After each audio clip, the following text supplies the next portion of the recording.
পর্দা লাগিয়ে দিয়েছেন, রাতের পর্দা। যেহেতু প্রেম ভালোবাসা ঢোল পিটায় করা যায় না। ঢোল পিটায় প্রেম করা যায়? যায় না। মানুষকে দেখায় দেখায় প্রেম ভালোবাসা করা যায় না। এটা হলো দুনিয়ার রীতিনীতি। দুনিয়ায় যেটা মানুষেরা করে, আসল সবচাইতে বড় ভালোবাসার পাত্র হলেন আল্লাহ, মাশুক হলেন আল্লাহ, আশেক হলো মানুষ।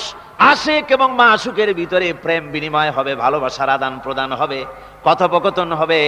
এজন্য দিনের কোলাহলপূর্ণ অবস্থায় তা হয় না বলে রব্বুল আলামিন বলেন, আমি তোমাদের জন্য রাতকে একটা আচ্ছাদন, একটা পর্দা বানায় দিস। এই রাতের পর্দার ভিতরে থেকে আমারে ডাকো, আমাকে, আমার কাছেই তুমি আমাকে ডাকো। একটা লম্বা সময় নিয়ে আমাকে বলতে থাকো, আমাকে ডাকতে থাকো। আল্লাহ পাক তার নবীকেও বলেছেন, ইয়া আইয়ুহাল মুযাম্মিলু কুমিল লাইলা ইল্লা কালিলা। হে চাদর আচ্ছাদিত ব্যক্তি, রাত্রিকালে সালাতে দণ্ডায়মান থাকো, কিন্তু কম। সারা রাত জাগার দরকার নেই, একটা অংশ জাগো। যখন তুমি আমার জন্য কাঁদবে, আমার জন্য সিজদায় পড়ে থাকবে। রাসূল পাক সাল্লাল্লাহু আলাইহি সাল্লাম তাহাজ্জুদের নামাজি সিজদায় পড়ে থাকতেন। রাতে ঘন্টার পর ঘন্টা চলে যেতেছে।